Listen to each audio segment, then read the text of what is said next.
All right, welcome to the Broskiedoodles, guys. Today we have a special guest with us. Of course, always with you, Kiko Flo in the Hizzle, always with me, my co-host, and I think one of the most prominent influences in the Eastern Bloc of Russia is your boy Stevie D in the building. Takashan, what's up? Is that like a thing from? I don't know. I thought that's what they say. I could be wrong. Okay. They're probably gonna eat me alive for that. But. Yeah. While we're still alive, we want to introduce you guys to Diego, good friend from my childhood, but also a super interesting cat. So, yeah, that's him. Go say something. Feel uncomfortable. Oh yeah, I've heard everyone say thank you for having me. So thank you for having me. Is that the that's norm? in his contract. He has to say this. I'm guessing that's what I'm supposed to say. Something like that. Yeah, that works. No, but we are happy to have you, Diego. Actually, unfortunately, the listeners will never know this, but we were having such a wonderful conversation prior to hopping on here, so we're going to keep that conversation going, I hope, or at least to some degree. Cool. But we are super excited to have you on. Yeah, you're a plethora of knowledge, so thank you for joining us today. Thank you for having me. Well, actually, yeah, I was pretty excited about this. Since Kiko told me a long time ago, I was like, oh my God, this is fun because I laugh a lot with you guys. For those who don't know, I'm meeting Steve today, and I was just telling him that I feel like I know him already because I'm on like episode 37, and on my drives and my walks, I keep the Broskiedoodles on. So nice.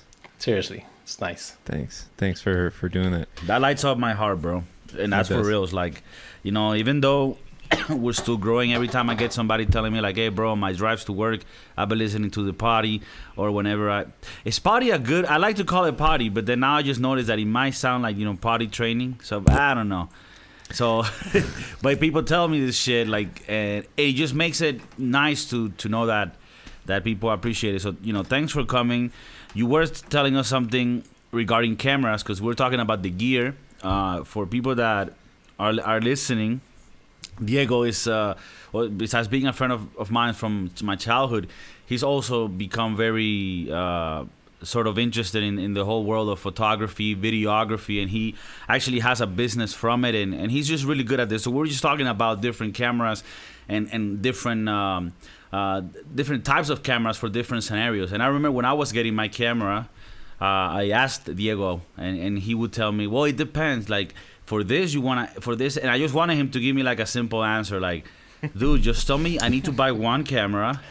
Tell me which one to fucking buy, And at the end, he did help me a lot, but it was always like this conditional things, right? And at the end, I do understand, as I start getting involved in the world of videography myself and photography, is that he is right. I mean, yes, I could help you and tell you which one you might want to get to start off with, but depending on what realm you want to get into, there's so many things that you want to consider. So would you like to expand a little on that? Like, you were talking about the camera that you wanted to have from now on for your jobs and being more like mirrorless with crop sensor.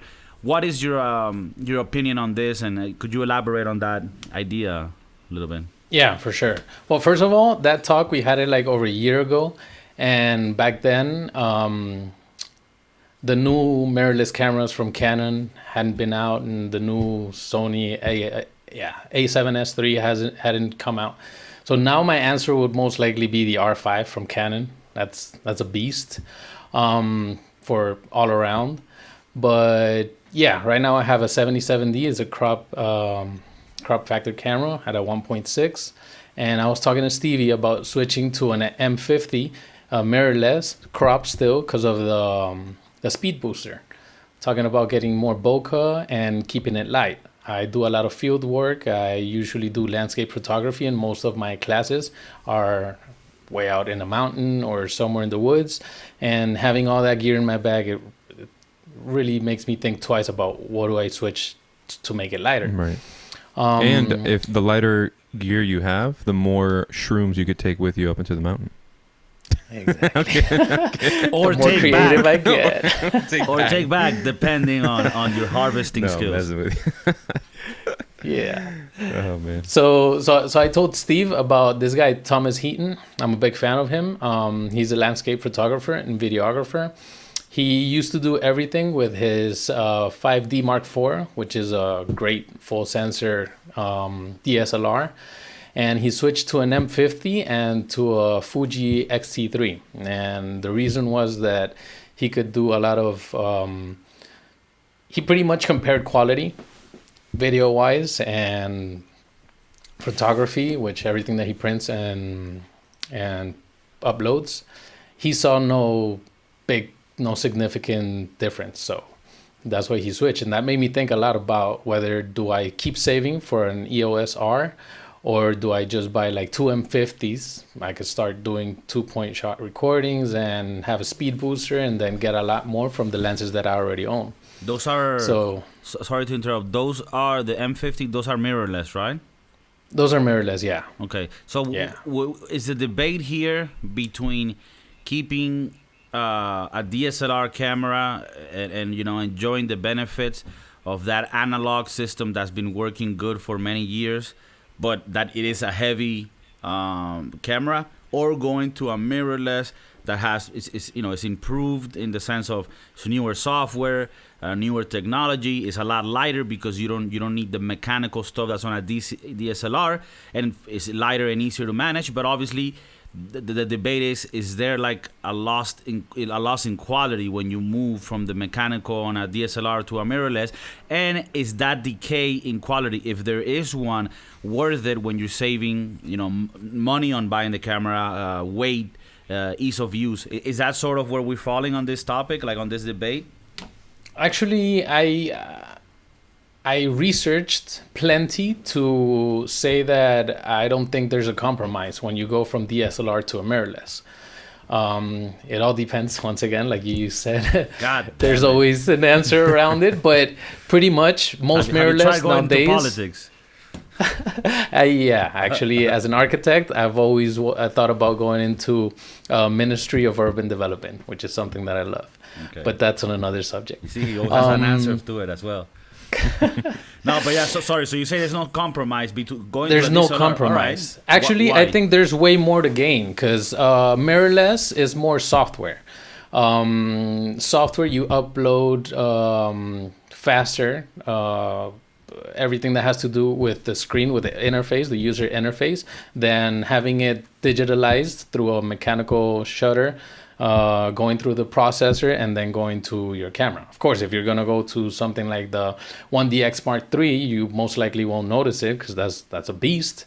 But if you compare that to the R5 or the A7S III, then seriously, all you're going to have is way more options. And apart from that, like you update your phone, you can update your camera. Mm-hmm. Like the EOS R, when it came out, it was kind of shitty. The EOS RP, which is like their budget friendly mirrorless full frame camera from Canon, it's like under $900, and people used to hate it.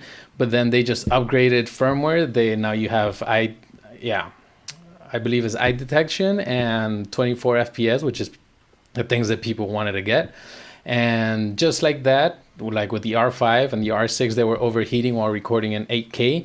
They just did a firmware update and that's fixed. You can't do that with a DSLR. Yeah. You have to seriously go into the processor and the mechanics of it and then try and fix all of that. So you kind of go to that balance between having a cell phone, something's getting fucked up. Engineers are working on it on the back end. They just upload the update to their server, you download it, you install it, and that's it. You could just keep moving forward. So I seriously think that DSLRs are gonna die. Like, God damn it, this year I just or got next this year. shit. No doubt about it. No, I agree. Yeah, but you got a great camera. But like I've told you, I've never had a camera. Do nothing else. Don't even move the camera. Just leave it there. It'll stay working. I actually know of this anchor device that you can attach it to the wall, and I think it's gonna be a great improvement to your webcam setup. If anything else, a nice decoration. Yeah. No, but I know I have an 80D, and I think that even though this is like you could say old technology, this is a beast of a camera. But I do see the type of improvements that you're talking about. So you would say that a camera, the mirrorless, if it has the same sort of quality sensor or at least comparable, you don't see any advantage to the DSLR in quality or price, prices. No, not even because the mirrorless also seem to be cheaper.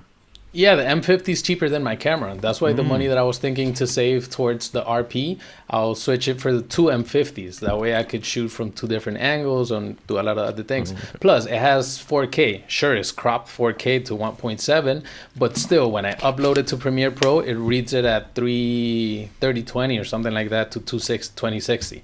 Right now, everything I upload, it's 1920 to 1080. So now, when you grab that amount of 4K resolution, even if it's not full 4K resolution, when you grab that and you export to 1980, do you still get an advantage of having had a lot more pixels and concentrate them in 1820? Big time. Not only the 1920, 1080, right? Yeah, exactly. It's not only the pixel compression that you get, like Peter McKinnon, he records in 8K and he compresses down to 1080. He's such a flex, though, man. Why the hell are you recording a vlog in 8K, dude? Because you can. I know. Him and his That's the nice thing. Him polished and concrete did you see warehouse. that video with him What a and Marquez Brown where he arguments why? Because Peter McKinnon was with his 1DX Mark II, and he's like, "Why do you overkill with 8K?" And then a couple of months after, he's got doing it. the same camera. Yeah. I know. Well, Yeah. when you've got money to blow out your ass like that, I don't understand. I mean, what else do you do? You have to be. It's not only that; it's the dynamic range. Is that if you got a frame and you wanna zoom in 4 times and then end up with the same quality as 1080, you could do all of that. While for us doing at 1080, and even if we're doing slow zoom, and even if we're just doing a 2% zoom, we start losing quality.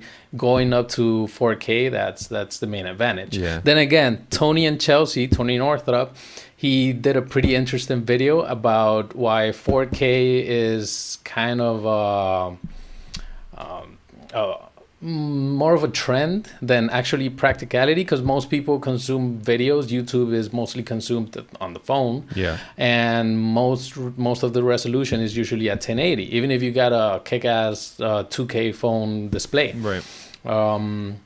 So for me, the going up to the 4K with a crop is kind of an advantage, mostly for when I'm doing wildlife, because that 1.7 crop zooming in with 4K, plus having my 1.6 crop on Canon on my 300 mil, that's gonna give me like a 450 mil zoom to wildlife, stabilized. And apart from that, I could zoom in from 4K to 1080. Right. So that for me is just stacking on stacking to something that it's really hard for me to get close to, like birds or whatever type of wildlife I'm trying to get to. Well, that's something that I really like. Now, but 300 mil though, that's pretty impressive too. Still, But yeah, you shooting wildlife. I'm assuming you probably have to have incredible. Yeah, usually, distance. ideally, you would get a 600 mil at 4, and I don't have the money for that, so I just work around it. Yeah, that's some Discovery Channel shit right there. Now you say that most people don't like consume things at 4K and shit like that, but if you're doing like McKinnon, right, filming at 8K or even at 4K and then compressing down and exporting at 1080, you're still getting like an advantage on that, right? Yeah, big time. Would this explain why I see some videos on YouTube on 1080? I'm like, why is YouTube like fucking with my footage? Like, it seems like they're not giving me the quality. Well, I mean, I think that does happen though, because the footage that I upload is a lot better than the footage that appears on YouTube. I mean, YouTube definitely has to compress it. Well, I think that happens a lot on the way we export. I did a couple of videos to upload, and I'm like, okay, I have to research more on how to get higher quality. And the way we compress it and the way we upload it has a lot to do with that. YouTube is usually updating their rules and their suggestions about that, like whether you run a CRB or a VBR2, and Those are how many formats passes you're talking about. Yeah, those are like compression methods mostly for the video, whether you need a lot of data in a specific part of your video, or if you're doing CRB, it's just going to pretty much run the same amount of compression throughout the whole video. VRB1 will do like a little bit of data where you don't really need it, like a talking head. And if you got a big high dynamic range moving scene with a lot of effects, then it will concentrate more computing power into that specific moment. No. Okay. So yeah, no. that has a lot to do with it. That's good. And for those listening, we've on the show covered tons and tons of topics. So if we can help inspire some people who are just thinking about getting into the industry, I know that some of these terms and some of these things are a little over the top, but once you start to really understand what we're saying, it's gonna catch on. So I would recommend anybody who's listening to this particular episode have Google next to it so you can understand all these different terms and stuff like that. I didn't even know about the CRB or the VBR too. That's I mean, on that topic, like the research that I did is I ended up, when I export, I use CRB option, and I understood that gave better quality in the settings that I use as opposed to VR. Is that correct? Right. I can't write it on stone. I could only tell you what I've learned through people like Matty Hapoya and other YouTubers that have really good quality. I usually find someone that has really good quality, then try and find their tutorials on why they do, well, how they do it and why they do it that way, and then I just try to compare it to my own, like a little bit of scientific research, because I like to do a lot of exports and just switching between the parameters. So I don't know. There's no rule really for that. I'm guessing it depends a lot on what you're using and how it comes out.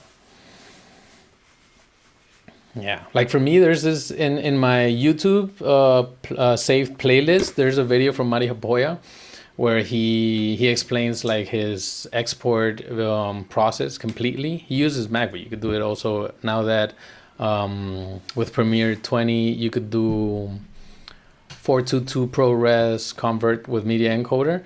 You could do a lot of the things that he does on a Mac, so that's pretty nice. Also, it speeds up the workflow like crazy, not having to work directly from like H.264 or H.265. That's pretty awesome.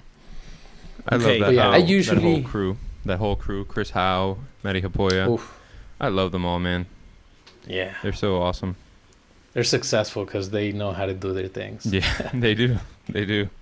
And they do it for the love, you know what I'm saying? They do it. Yeah. They're not in it for the money, so even though they're making hand over fist, hanging out with Peter McKinney, doing their own thing too. And Caney. Yeah. On this topic, Kenny. Obviously we have Crazy.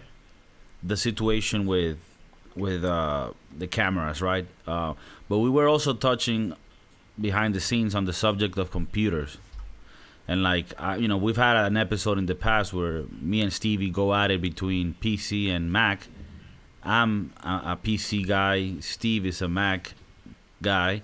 And, well, obviously, as you would expect from this conversation, Diego is it depends guy. So I'm a whore. So I want to get your bi. input on what you think of like, what you like to use PC on, what you like to use Mac on, and how do you sort of combine both of them in your workforce? Well, due to money limitations, I just have to build shit with Windows because it's cheaper. And I want to emphasize on shit, right? You have to. No, I'm kidding. No, I'm messing. There's a misunderstanding that people think that you can't get a Mac and take it apart and then buy things and then put them in there. That's not true. It's just that it's so much more expensive. and it is more complicated. Well, I guess. I don't know. I when I was in electronic engineering, I remember fixing like literally millimeter wide thin copper lines in motherboards. So yeah, it depends on your limitations. You have to like solder shit. Mm-hmm. No, not really. Not on Macs. No. Yeah, you do. No, you don't. For like a CPU, you have to solder that shit. Why? Because I don't know if it clicks. I don't know if it clicks in, but doesn't it come like fused from the factory, the motherboard with all of the like all the chips? There are things that you can take out, like RAM and SSDs. Even though there are some Macs where they fucking soldered the SSD because they're fucking pieces of shit. But yeah, it's not as easy. I follow a guy that fixes Macs, and it's definitely not as easy. But it's. I mean, like having what do you call that? A cautina, soldering iron from your hand. It's not a big deal. And I don't know if you guys follow Linus. Yeah, Tech Tips. Linus Tech Tips. Yeah. You know all the Mac mods that he's done. Like you could see a lot of the things that you could do on a Mac there, and they don't really seem all that tough.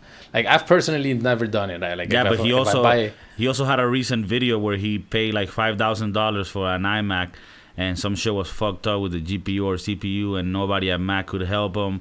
He had to bring in this guy called Louis Grossman, who's like the guy that I watch, Steven, that I send you videos. He fixes Macs, but he's always like streaming on it, and he's just like, as you can see here, this chip, we need to take it off because Mac cannot make chips.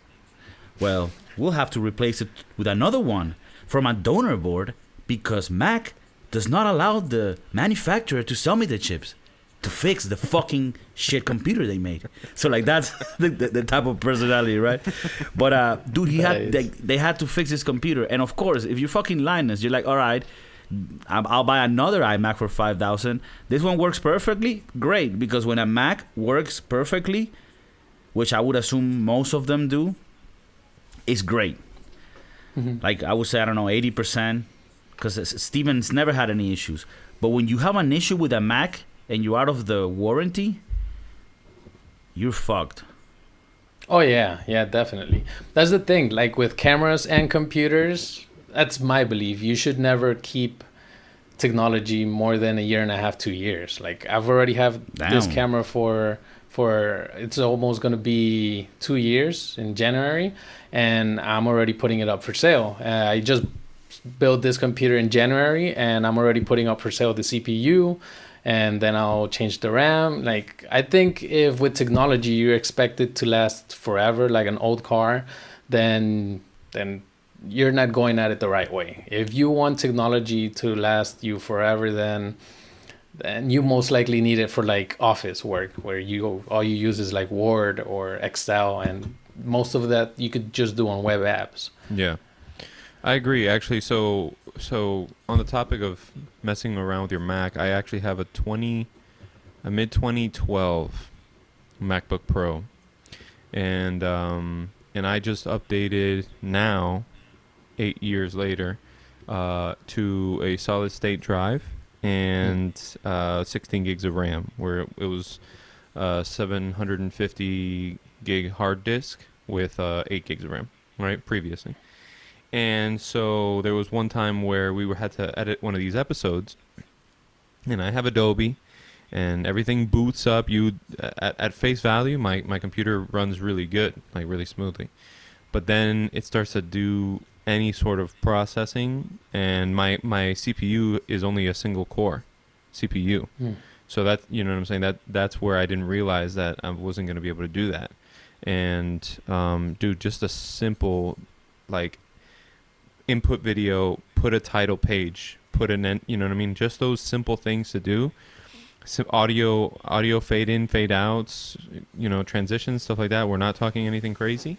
It took me over a day and a half, and I was not even able to be successful. I had to take it out to my my girl's more new MacBook Pro. It just could not take it, could not do it, and it sucks. And I would love to be able to change the CPU on this, but, you know, just like you guys were saying earlier, I just can't. Like, I mean, or I know you can, but I don't know. But to be fair on this, you couldn't really do that either with a PC, not because you couldn't take it out, but just because the upgrade wouldn't be there, you know? Like Stevie knows, and if you've heard the podcast, you maybe have heard of this. A few months back, I had a fuck up with a computer. I built a computer about like 4 years ago, and it was a badass computer. And really, I made it to last me like over 5 years and shit. And then one day, changing the GPU, the graphics card, some shit fucked up, and it was either the motherboard or the CPU. So I had to get a new motherboard and CPU. But the thing is, like, even if I was able to figure out which one of the two got fucked up, it would be almost going backwards to try to get the pairing motherboard or CPU to that. Like, it was just better to move forward. And the thing is, CPUs and motherboards are kind of tied together. So a new motherboard is only gonna work with the new CPUs, and then, you know, you might have a little backwards compatibility and a little forward compatibility, but not many generations. You know what I'm talking about? So, but what ended up happening is I got a new motherboard and a new CPU, and this shit is fucking just powerful, bro. I got the Intel i7 10700K with an MSI badass. Well, you can see it a little bit here on the picture, but with a badass motherboard. Anyways, the thing is, I was able to salvage everything else from the computer, right? I had a really nice power supply. I had 32 gigs of RAM. I had a really good graphics card. I had like 5 SSDs for memory. So all of that, I had a badass case. All of that, I just literally just swapped it and put it with the new motherboard and the new CPU. And it just made me feel so good about me being able to swap and just fix my thing whenever I want. Whereas in a Mac, everything's soldered into one motherboard, and you cannot. You just have to move to the next. I mean, and it's by design. They make shit so that you move on 3-4 years and throw that shit away. No? But are you talking about like only like all-in-one computers, like laptops and iMacs, or also like Power Macs? Power Macs. You are right. You are right. I'm Macs actually not making a fair comparison, but I've never had a Power Mac. So, right. Would you confirm if I'm talking the empire of shit, or if I have a little bit of a win here? I wouldn't confirm nor deny that, but what I always tell I have a lot of students that want to upgrade, and everybody is always on the trend like, no, I want a laptop. I'm like, all right, you could get a laptop, but most likely if you want to change your graphics card, you're going to get fucked. Yeah. If you want to change a lot of different components, like your cooling system or a lot of things that we get to do on desktops, you are going to be fucked. Like, I have 2 desktops right here. I also have an old Intel computer, the one you saw, Kiko, when you were here. And I remember that was a pretty cool computer when I built it like 7 years ago. But right now, when I was going to start upgrading stuff inside of it, I was like, nah, that's just definitely not worth it. And I could still process 10-minute videos on it, but it'll take like 2 hours to render, and a lot of things will just be too choppy, and I'll have to reduce streaming quality to like 1/16 and pretty much leave one day in media encoder, switching all of my videos, codec files, so I could try and do it in ProRes 422. Oh, it was a pain. Right now, I got a new computer. It's not Intel, it's AMD. And I've just had the processor, which it's fine, for 2 months. But since I'm always making these little tests about performance, I see that GPU-wise I'm pretty good, but I'm lacking on CPU performance and memory performance, on RAM performance. So those are the 2 things that right now I just want to switch.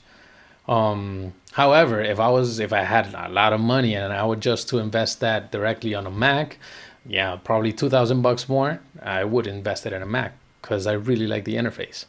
Yeah. I was, and you guys seem to dig a little bit deeper than me as far as like tinkering. And when I did this update to the SSD and to the whole thing, I just booted a disk from Mac, right? And I wonder if there's something on the Mac boards that identify it to be able to have the identify for it to be able to have the Mac OS on there?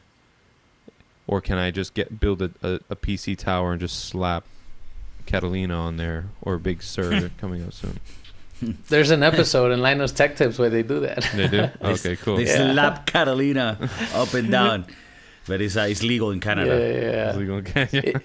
No, it's not. They actually disclose in every episode. It's like, this is not legal. Things, but I think both of them are illegal anyways. Oh, all right. No, I'm saying, because for people that might not know, Steven's just like, and what if I just slap Catalina up in that bitch? And people are like, what the fuck? Is this the Catalina Wine Fest? Oh, yeah. Mixer? Catalina Wine Mixer? No, it's a software, right? It's an OS. It's an operating system software. I don't know if we're sounding too technical to some people or too stupid to other people. You know what I mean? We're right in the middle. I think we're most likely. like we're right in the middle where we don't have an audience for this. Like, we're right in the middle where, like, we sound too stupid for the people that know, and we sound too technical for the people that don't give a fuck about these topics. Like, yo, can you guys talk about waffles and fucking pepperoni pizza? It's like, hey guys.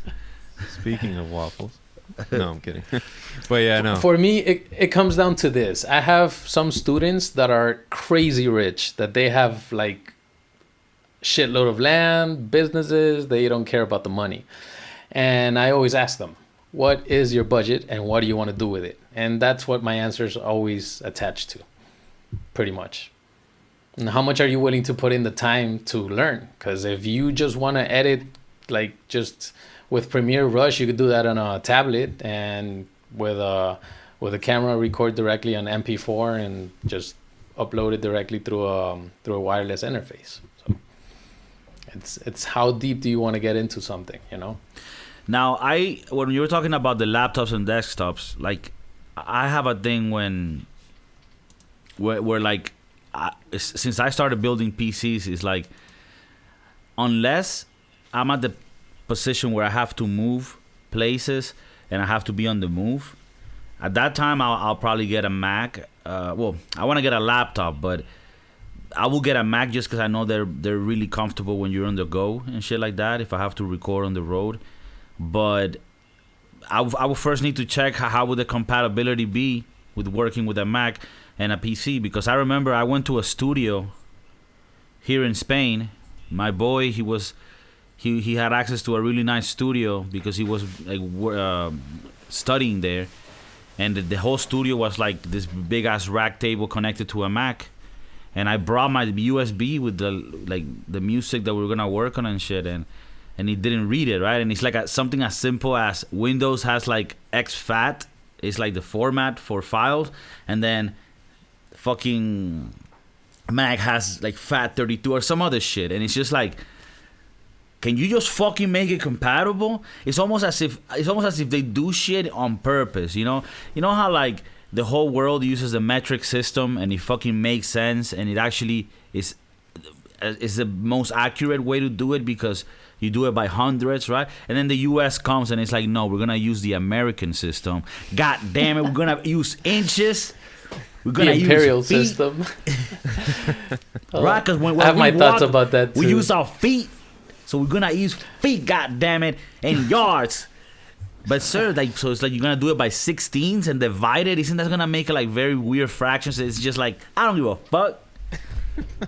So it almost seems like Mac has. I mean, maybe it could be that Mac is just that American that they keep that, like, no, we're gonna change it. Oh, you want a new computer? It has no USB ports. What, dog? What's good? Is that a thing though? Is that a thing? Isn't that a thing? No. Like, you need like a dongle. There's some shit they took off. Don't fuck with me. There's some shit they took off, and you need to buy a dongle separately to even like put USBs. Don't fuck with me. Then again, that's almost how much do you want to invest into something and how much do you need it? Because there's tablets right now. Like my little brother Santi, you know Santi. We both had MacBooks and had a couple of PCs. I had a desktop. He had a laptop. And when my brother was gonna give him a new computer, he's like, "What do you do on it?" And he's a doctor. All he does is like very basic word stuff and drawings and anatomic research. But basically, all he needs is a powerful tablet. And yeah, that has no USB. inputs, that has a lot of the things that you and I need. And Stevie, maybe he doesn't need it. So why would he get a computer where he could just get something like literally this to carry this? This is what I take everywhere to do most of my photography and videography presentations, because I'm not going to edit on it, though I can with Premiere Rush, but I'm not going to get the same performance as in my computer.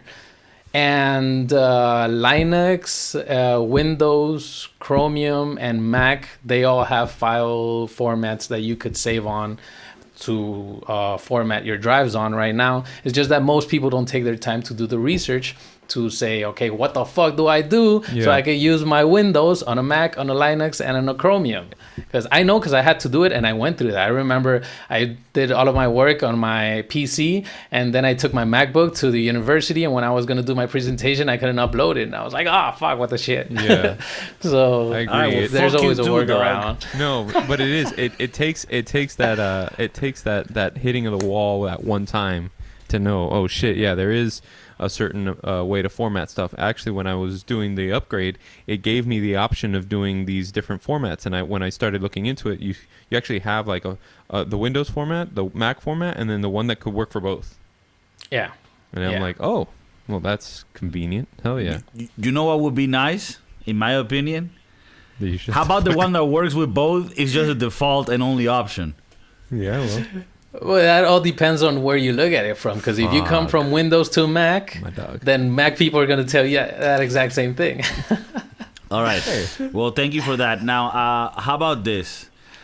Now, this is the way that I look at it. Like with the PC, you can put in things, put them out, and it's sort of just it's easy, right? Like if one thing gets fucked up, you're actually able to troubleshoot it and find out what's fucked, remove it, put something else in.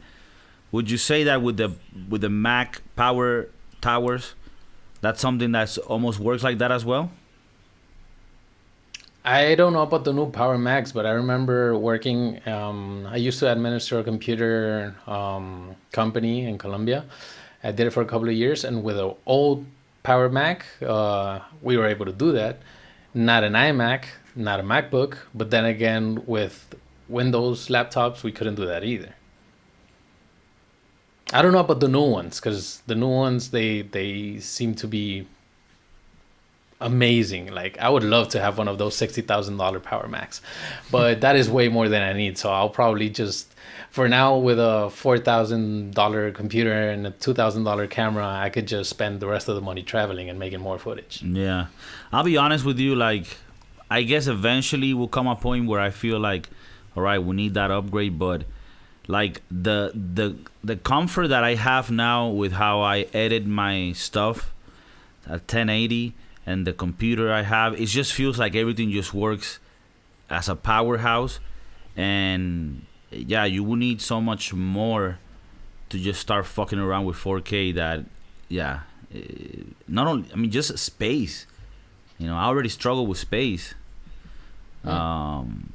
Just physical space.